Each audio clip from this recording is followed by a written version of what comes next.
Coming up on In Your Neighborhood, we'll hear about the master plan that led to the renovation of a popular park in downtown Lewisburg. Plus, we'll tell you why they made beaver dams at Susquehanna University, and we'll find out if they're working.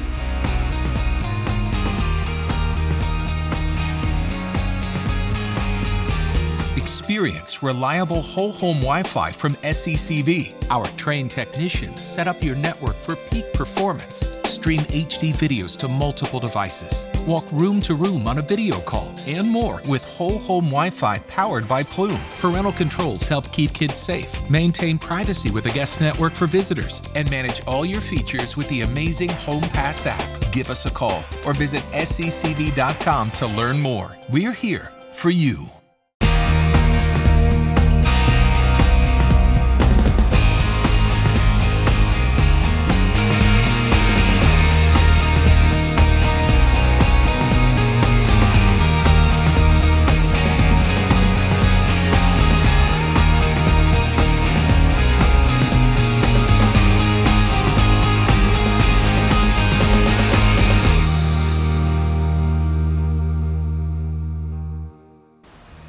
Welcome to In Your Neighborhood. I'm your host, Chris O'Rourke, and I'm enjoying a beautiful, breezy afternoon in these really comfortable chairs. Behind me is Lewisburg's Hufnagle Park, which really is the cornerstone of the borough's multi-year Bull Run Master Plan. I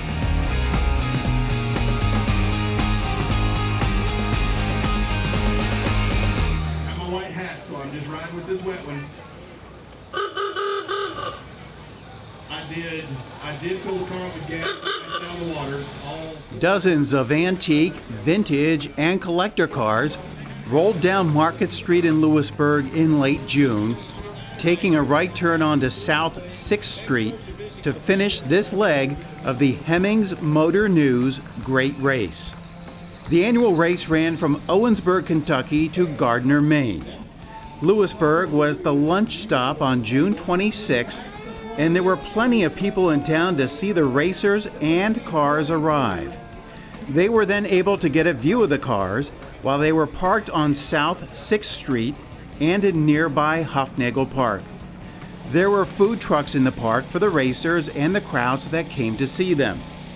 If Lewisburg could have envisioned an event to best showcase the newly revamped Hufnagle Park, this would be it. There were tents in the park, people hanging out at the new stage, kids playing cornhole on the wide open field, and very kind words from the race's organizers. They told us choosing Lewisburg was easy. They look for towns the size of Lewisburg that have interesting or historic downtowns. Race director Jeff Stum had been to Lewisburg about 20 years earlier on a motorcycle tour and thought then it would be a perfect town for a stop on the race if they were ever in the area. They then talked with the Susquehanna River Valley Visitors Bureau and got a sense right away that it would work great. Stum told us that Lewisburg really has it going on. You should be very proud of this community. I got a good look. I have a special superpower being able to soak it up really quickly as I go through 14 years of this. Hundreds of small towns in the United States of America, thousands of people, and I don't care what the mainstream media or what your head tells you, our country's doing just fine. I've talked to all of them. You bring these old cars to town, we're doing great. Love the history, love the attitude. You set a wonderful table here. The borough had its ribbon cutting for the park back in April, and while it's hosted a theater production and a concert since then, nothing quite showcased its potential as an event venue, quite like the Great Race. The cars eventually headed off to their next stop to end the day in Binghamton, New York, leaving behind the park and community that had offered it a place of rest and refuge for a short period of time.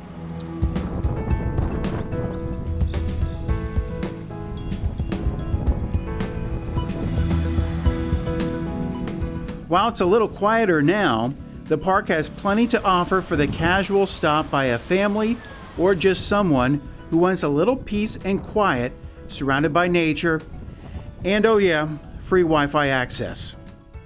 Hufnagle was closed in May of last year for the work to revamp it as part of the Bull Run Master Plan that was enacted by Lewisburg's Borough Council back in 2017. Multiple phases have been tackled before this one, and some still continue, but this was truly the crown jewel of the plan, given its proximity to Market Street.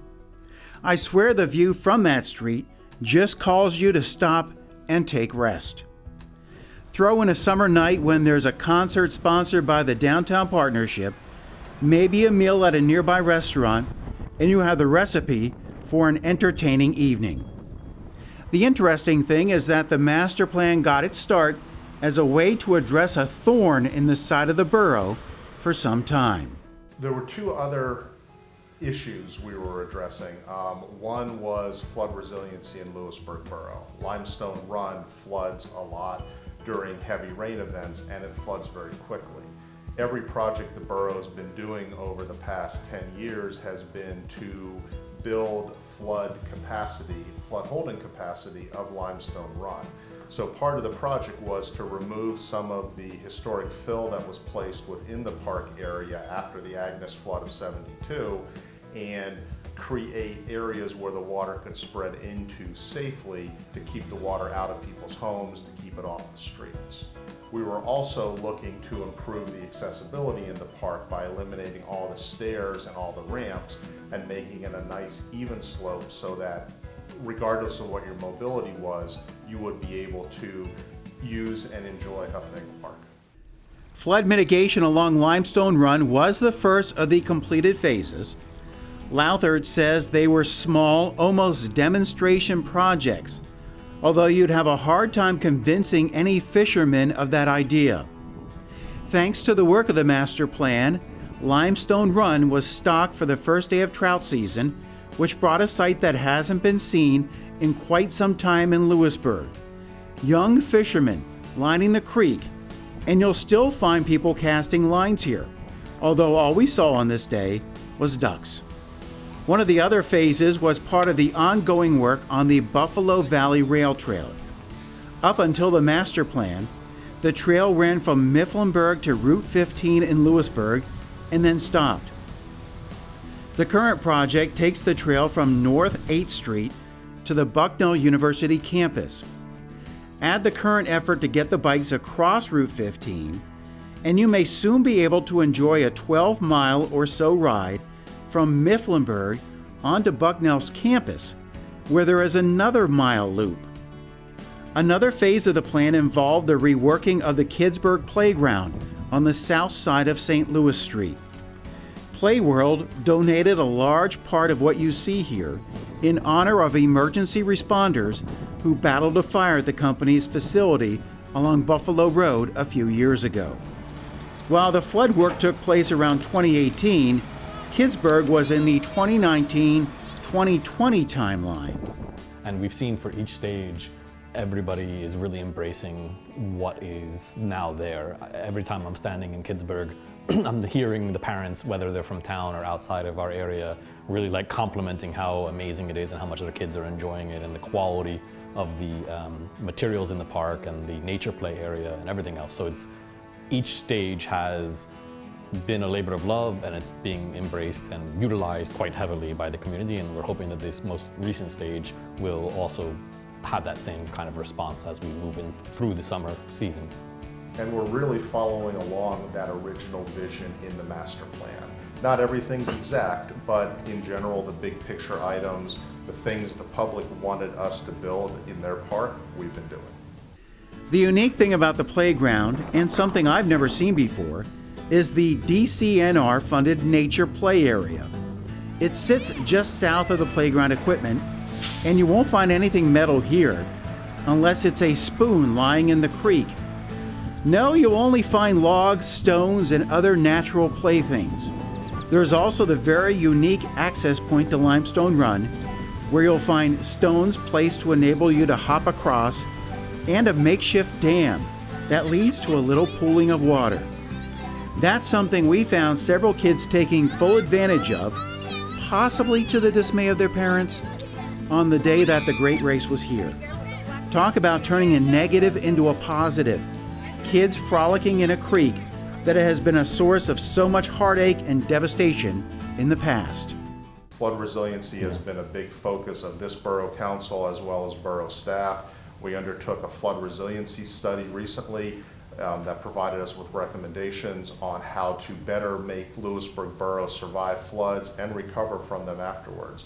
We have not only Susquehanna River here, Limestone Run, we also have Miller Run and Buffalo Creek that all flood the borough. So we are very much in an area that will be inundated by floods in the future, and we're trying to make sure Lewisburg's in the best position to be able to recover after those events. And in addition to taking out soil to be able to create that space for potential floods, we've also put in a tremendous amount of plants, trees, bushes, species of all sorts, so as to not only create resiliency within our local ecosystem, but also to help with the air. We are a tree city.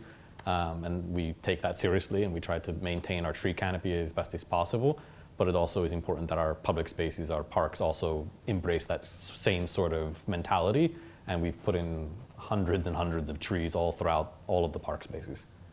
And there's another park space that we haven't even mentioned yet, and that's the Piers Art Park. Follow the Buffalo Valley Rail Trail back across Market Street and down along the railroad tracks, and you'll come to Cherry Alley, and a park that was under construction at that time. It is known right now more for its proximity to a small covered bridge, but is becoming known for a piece of art that uses the piers for a bit of an optical illusion. Stand off to the side, and it appears to be a disjointed series of works. But stand in the right spot, as indicated on one of the piers, and you're suddenly looking at a scene of the Susquehanna River, nearby mountains, and lush greenery. Lauthert says the Piers Art Park is meant to be smaller for more intimate performances. And all of these, at different levels for different segments of the community, create community space, right? This is very much a place-making endeavor while simultaneously having these very practical implementation of flood mitigation and event venue and everything else. There's always the concept of like, how is the community going to be utilizing this? Lauthert and Haynes say there have already been a number of events in Hufnagle, with some even held before the grass was fully grown. That included a tree lighting during the holidays that was attended by hundreds. And while there are comfortable Adirondack chairs situated around the stage, and there's seating for performances, there's another spot that both men pointed out as a popular hang spot. Yep, this wall that sits on the west side of the creek. It's close for a better view, sits a little lower, is a location to listen to a concert, and is in a very peaceful, pretty spot. Once the borough wraps up the current phases, including Piers Art Park and some flood mitigation work south of Kidsburg, it may be time for a breather. They have accomplished much, with most of it within eyesight of the borough's offices on the other side of the railroad tracks from the bike trail and Hufnagle Park.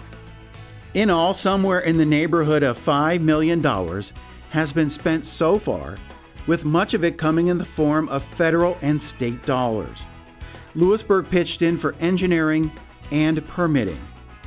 The result has been a setting that performers say provides them with excellent acoustics for their audiences, a playground that gets rave reviews, and a nature area that lets kids get into a stream to possibly catch a crayfish. And who wouldn't like that? It's always nice to see plans come to reality. The nice thing about what we've done here is when I move on and I'm no longer borough manager, I can bring my grandkids here and I can show them, hey, your grandfather helped create what you see here. I think Bill and I are both very much people that appreciate to be able to do the good study to understand what's going on in our community, but we're also very much people who are practical people to get things done. And it's been a lot of work. It's undeniably a lot of work, a lot of partners, a lot of people making this happen. But yeah, I mean, my young children think that I own the park because I tell them like I'm part of this, And they were like, how are you part of this? I was like, well, I'm the president and we make this happen. And he's like, so you own this? I'm like, I don't own it, but it is nice to see your kids like look up to you about like they see the change and they appreciate it and they get to run around and enjoy it.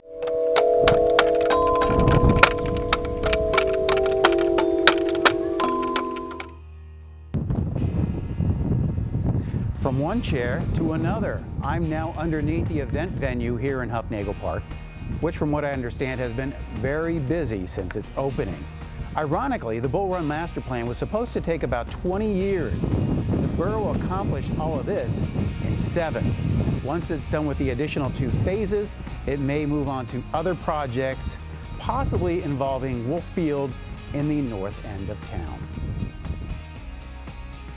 Coming up, we'll tell you why beavers may eventually feel right at home in this Snyder County stream.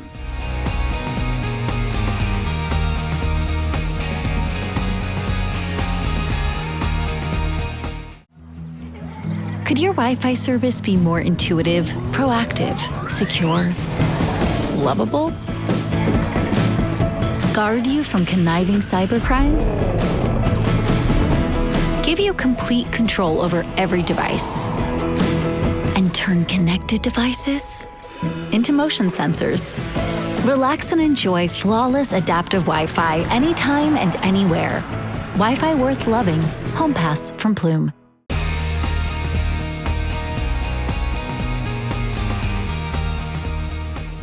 To the average person like you and I, this would appear to be a dried out stream bed, and we wouldn't give it much thought beyond that.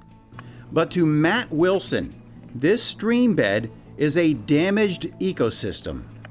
Wilson is the director of Susquehanna University's Freshwater Research Institute, and he says this unnamed tributary of Penns Creek is about the most eroded and heavily degraded system he's seen outside of an urban area on the East Coast.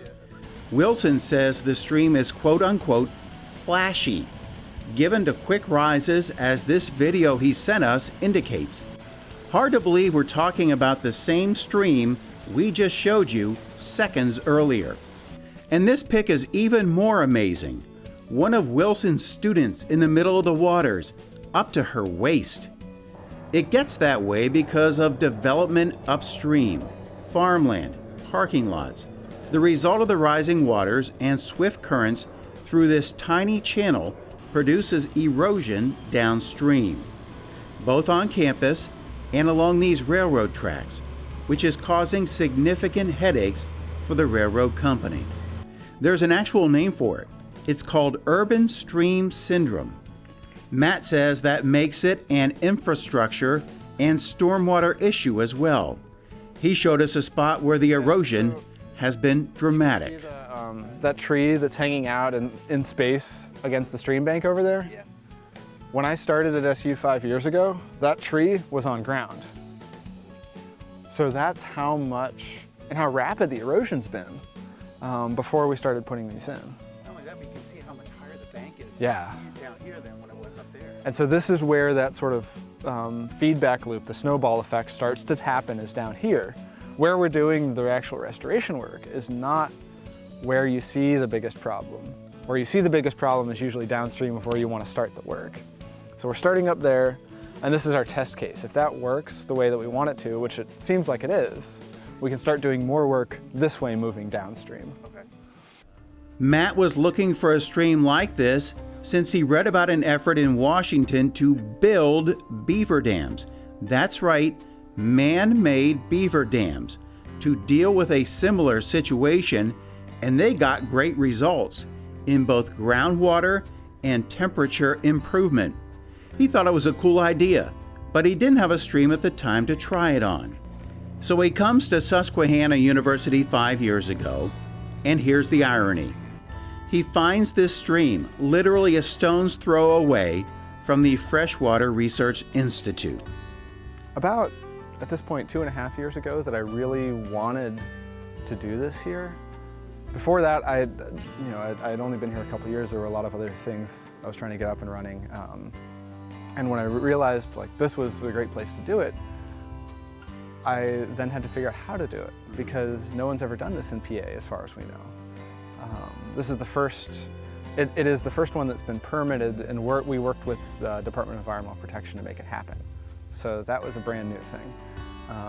And so when we did this, we had people from Fish and Boat Commission and Department of Environmental Protection come out, and we walked the site together and just talked through it, like, why are we doing this? You know, what might be some of the challenges? What are the benefits? You know, and what are we going to study? What are we going to learn from this? Even if it failed, what would we learn? And so then we had to come up with a way to navigate a permitting process that didn't exist before that, which was really interesting and fun, and that's why it took a while to get things started. But then we also, after the DEP approved it, we waited about 6 months because we were trying to collect information and categorize what did the stream really look like before we started, so that we have a baseline condition for, you know, how are we changing things over time, rather than looking at it and saying, that looks great. The idea is to capture some of the waters with the dams and slow it down. That way you won't have big velocities and erosion, and there will be time for the water to seep into the ground and build up the water table in this area. His goal is to make this a perennial stream with water in it year-round. He also wants the dams to push the water into the floodplain, not down on campus, but up here, where there's a lot more space, so the water can soak into the ground for more infiltration. Once the problem stream was identified, and Matt had a plan in place involving the man-made beaver dams, it then became time to build them. So there's a book out there, a restoration book, for how to build beaver dam analogs like this. But it really doesn't work in our system because they're all for out west. And they're all on locations where you've got plentiful willows everywhere. And willows, if you haven't played with them before, are really bendy, right? Like you can really move them around. And so every design I've ever seen sort of makes like a wicker weave with the willows. They'll put posts in the ground and then just weave the willows through it. And so you get sort of this net almost. And then material gets caught in that, and that sort of turns into a dam over time.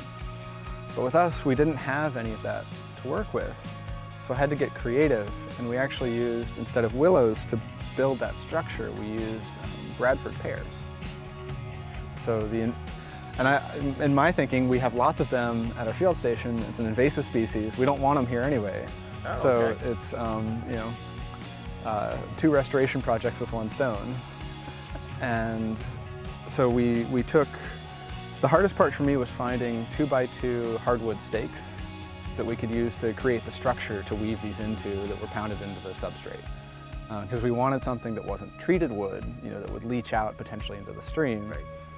And everything I've read, you don't want stakes that are too big because the goal is not to make these permanent structures, it's to make them temporary that might break and change over time, which adds complexity to the habitat in the stream, which is something, you know, that we really want to see.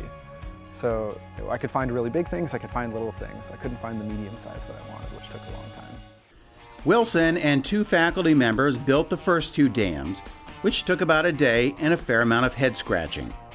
And then last fall, they built the last 6 in 1 day with about 40 volunteers.